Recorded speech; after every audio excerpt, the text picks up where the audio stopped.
I've saved up quite a bit. I'm Mary. I smirked as I looked at my phone. I just turned 29, married for 2 years and working full-time. Even though my coworkers think it's creepy, I can't stop smiling because finally, we're close to saving enough for our dream home. The bank balance displayed on my phone was near the goal. My husband John, whom I married after dating at work, and I don't have kids yet. We've been waiting to have kids until after building our home. I wanted to enjoy being single a bit longer, but John, being in his mid-30s, insisted. So we married when I was 27. Though we're in different departments, working at the same company as John feels awkward. Changing jobs would mean a pay cut, so I kept working. Now, we're one step away from buying our house. It's been a long journey. No major issues with John. Work is fine and savings are growing. Living a typical life. Marriage, work, saving for a home. I thought this ordinary life was my greatest happiness. But life isn't always smooth sailing. The main issue in our marriage is my in-laws. After work, I return to our small apartment. It's cramped for two, but we need to save for our house. The moment I open the door and see the shoes, my fatigue doubles. Oh no, she's here again. I sigh deeply inside. I'm home. Welcome back. You're late. The one who replied wasn't John. It was my mother-in-law, sitting heavily on our tiny sofa. Good evening. Why do you always come home at this hour? My in-laws live 3 subway stops away. Not far, but close enough, so my mother-in-law frequently visits our place. What about John's dinner when you come home so late? She always says something like this. No words of sympathy for my late work hours, just complaints. Sorry, work piled up. I'll prepare dinner right away. John is home early, even though you work at the same company. Aren't you an efficient marriage, though? We work at the same company. Our departments are entirely different.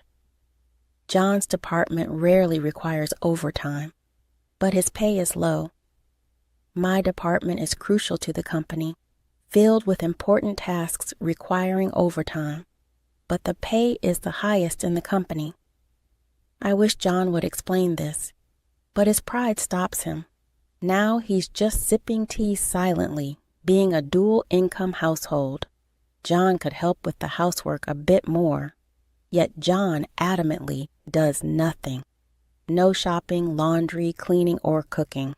When I get home, he's either watching TV or on his phone, unaware. My meal keeps making snide comments. We already ate dinner with John. What? You already ate? Delicious steak. I treated John to a nice meal. I see the restaurant name startled. It's an expensive place. I was shocked but resigned since my meal paid. As I headed to the kitchen to make my own dinner, then my MIL stops me. Mary, I need a favor. I had a bad feeling. We're short this month. Can you help? Of course. My MIL often asks for money. This is ridiculous. She went to an expensive steak restaurant, right? Didn't you ask for money last month too? Despite being tight on money, I gave you $300 then, and before that too, and the time before that, and the time before that. Wanting to retort, I forced a smile. Sorry, we're also struggling this month. Aren't you helping your mill? What a cold deal. Who's really cold here? Not helping at home, leaving your wife alone to eat steak. Your son is the cold one. Finally, John spoke up. Mary, you're so stingy. Help Mom a little. But we're really tight this month. Oh well, Mom, I'll help you. Sighing, John took out his wallet and handed her $500. John, you're such a good boy, my pride and joy, unlike Mary. My MIL glared at me as I stood speechless and headed for the door. As she left, she turned to glare again. John, If you ever want to divorce this money-hungry wife, come back anytime. I'll think about it. She slammed the door. What was that? I turned to see John on the couch with his phone. I confronted him. Why did you give her $500? Use it for our household. I had a reason for saying this, though. John pays rent, that's all. Utilities, food, and miscellaneous expenses. I pay for everything simply because John refuses to pay. I pay rent. You want more? You're so greedy. He always refuses to pay more. I pay for everything else, including the phone in your hand. Of course you make more, but just a little more than you. We're scraping by with living expenses and saving. Oh, you can save, then you're fine. Hand it over. John reacted to my mention of savings and extended his hand. What's this for? I'm broke after giving Mom $500. Give me some cash. Are you kidding me? John keeps all the money for himself except for the rent, yet every month he tells me he's short on cash. He always says men have to entertain clients and socialize. So I've reluctantly given him money before, but today I'm not giving in so easily. If I give you money, it's like giving it to your mom. Why should I pay for you and your mom's dinners? It's good to be able to do something nice for my parents. What about me? Neither my Mill nor John ever thanks me. It's just a waste of my money. And what was that about considering divorce? It means what it says. If you're going to be so stingy, I have my options. With that, he stormed off to the bedroom, even locking the door for good measure. In our tiny apartment, there aren't many rooms. I had no choice but to sleep on the couch. After being shut out of the bedroom in these stressful days, my solace is looking at my bank balance. After my Mill came over with her demands and complaints, I opened my phone before starting overtime at work. I logged into my savings account from before I got married. I'm so close to getting a house. But then my eyes froze. What is this? I stood up with a loud noise, apologized profusely to my boss, and rushed home. John, are you here? What's up? You're home early today. John looked surprised. In front of him was a spread of what looked like very expensive steak, and it wasn't just him. Oh, welcome home, Mary. We're just having dinner. Both of my in-laws were there, not just my MIL, but my Phil too. What on earth is going on? What are you doing? We're eating steak, want some? Mary steak? Where did you get the money for this? Oh, we had a little windfall. John and my in-laws looked uneasy as I cornered them, refusing to let them escape. I grabbed John by the collar, and he reluctantly handed me something. It was the bank card for the account I had just checked online. What do you mean? How did you withdraw this money? I guessed your PIN and it worked. That's not the point. What made you think you could take my money without asking? The money I had been saving diligently since before I got married had been nearly wiped out without any remorse. John admitted to taking the money, laughing casually, which made my anger boil over. Shut up. We're married, remember? What's yours is mine. Don't be ridiculous. This is a savings.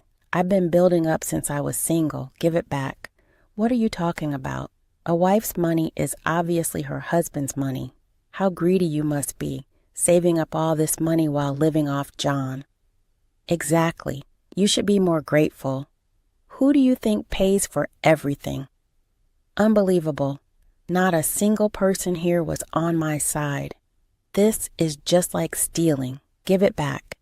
Hey, who's the one being ridiculous now? The word stealing seemed to finally make John flinch. Annoyed, he said, "Did you forget I'm the one paying the rent here? Plus, I have to entertain clients and support my parents." That's right. John's a really good son, and you just save up all this money while I cover the rent. What a luxury. You only pay the rent. You hardly ever have to entertain clients, and you ask me for money to support your parents. Quiet. You came into this family, so you should listen to me and my parents. What? You should be grateful I haven't divorced you yet, you useless woman. Shouting this, John grabbed my arm and threw me out of the house. Hey, there's no steak for you. Go cool off outside. I never thought he'd actually kick me out. Stunned, I ended up staying at a hotel for the night. The next day, when I returned home, only John was there, relieved that his parents were gone. John handed me a piece of paper. It was a divorce form. John's section was already filled out. What is this? I asked. Listen, if you complain again, we'll get divorced immediately. If you don't want that, you'll obey me without question, and I'll manage your savings. John waved the bank card in front of me. Then he tried to leave. Where are you going? Out for a drink? Got a problem with that? Want a divorce? With a smug smile, John walked out. What an idiot. Does he really think threatening divorce will make me obedient? I had no love left for John anymore. And besides, does he think there's still money in the bank card John took?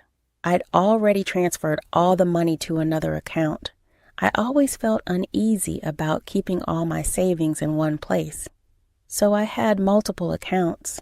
The bank card John had was just one of them. I filled out my section of the divorce form. What a fool. Leaving a signed divorce form was exactly what I wanted. I grabbed the notice and quickly packed my things to leave the house. After spending another night at a hotel, I took the day off work. The next day, as soon as the city office opened, I submitted the divorce notice. Then I headed straight to a real estate agency. Last night, while browsing on my phone in the hotel, I found a property that caught my eye. A newly built house near the station, perfect for commuting. It was almost love at first sight. The exterior and interior were nearly my ideal. I viewed the house and decided to buy it on the spot. From then on, things were hectic. Staying in a hotel until the move would be too expensive. So I explained my situation to a friend and stayed with them while preparing the new house. I had to get new furniture and handle various other tasks. With all the business, I completely forgot about John and my ex-in-laws. Hey, Mary. That's why I was shocked when John came to my department one day. Oh, right. We work at the same company. As he loudly called my name, everyone's eyes turned to us, but John didn't care and walked straight to me.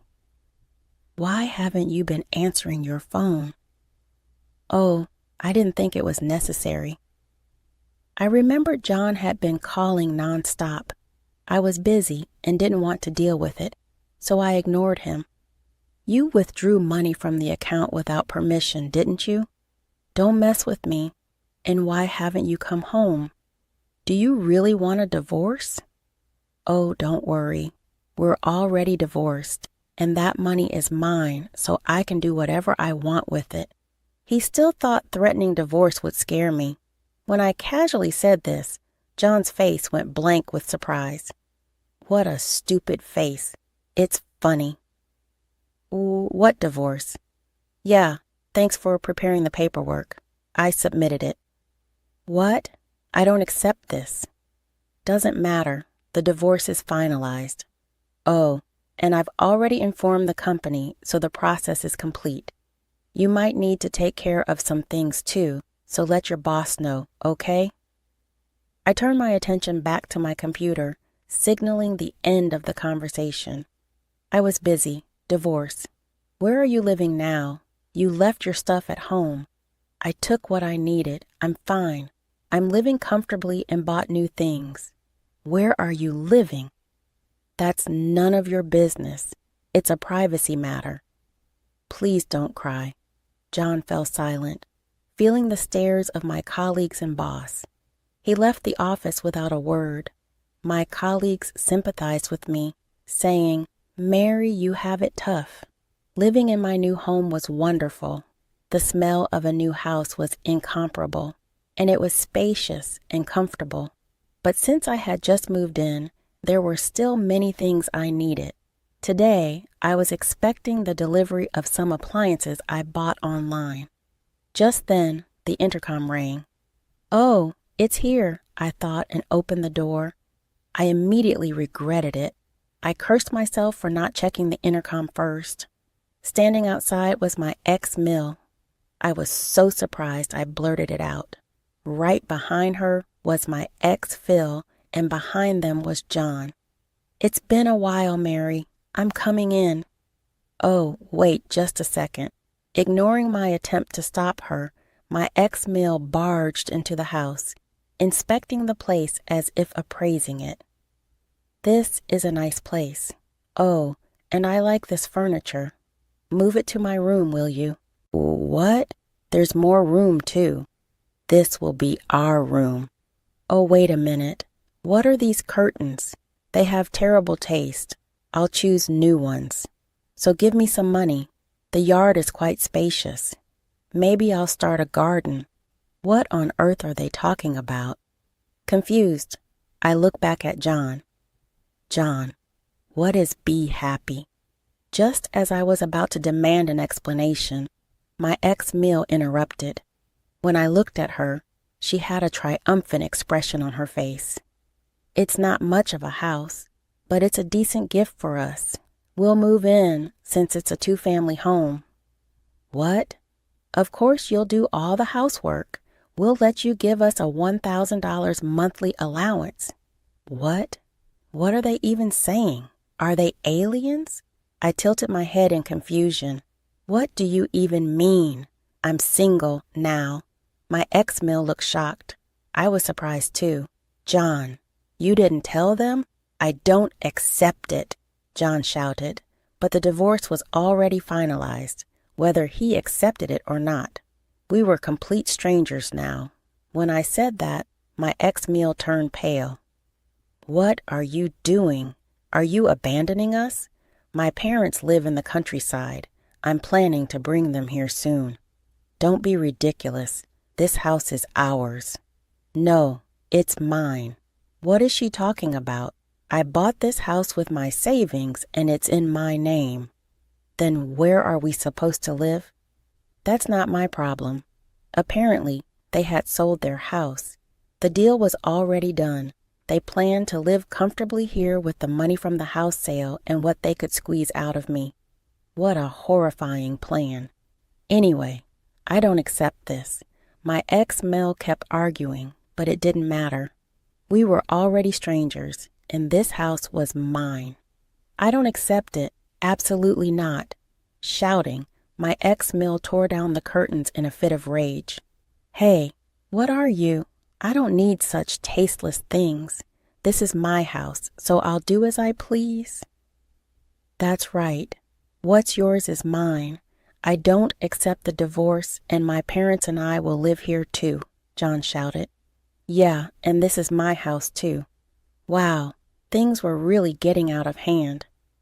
Finally, I heard sirens. I had secretly called the police as soon as John and my ex-Mill forced their way into the house. The police had finally arrived. "Hey, what are you doing? We haven't done anything wrong." "Yes, if you're taking someone, it should be this woman." The three of them protested loudly, but it didn't matter. Entering someone else's house without permission is trespassing, and breaking someone else's property is vandalism. Apparently, these people didn't understand that. After a lot of shouting, they weren't arrested but were taken away by the police. It had been a completely chaotic day.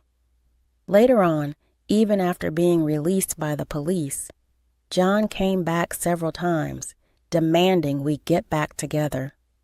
He even started bothering me at work. So I reported it to my boss, who gave him a stern warning. Word about him using his wife's savings and barging into her new home spread around the office, and John was ostracized by everyone, leading him to quit his job. He seemed to have a breakdown and struggled to find new employment. My ex-in-laws, having sold their house, moved into the cheap apartment where John and I used to live. The old, poorly maintained house didn't sell for much. The three of them would have to scrape by on that money in the cramped apartment. Finally freed from everything, I now live a comfortable and carefree life in my new home. I asked my parents from the countryside if they wanted to live with me, but they said they weren't ready to move yet. So for now, I enjoy living alone. If I find a good partner, I might consider remarrying, but I'm in no rush. For now, I want to get a dog, something I couldn't do in the apartment. I also want to try gardening and have friends over for home parties. Looking at the blue sky from the window, I thought to myself, I want to continue to live happily by doing things that I have not been able to do before.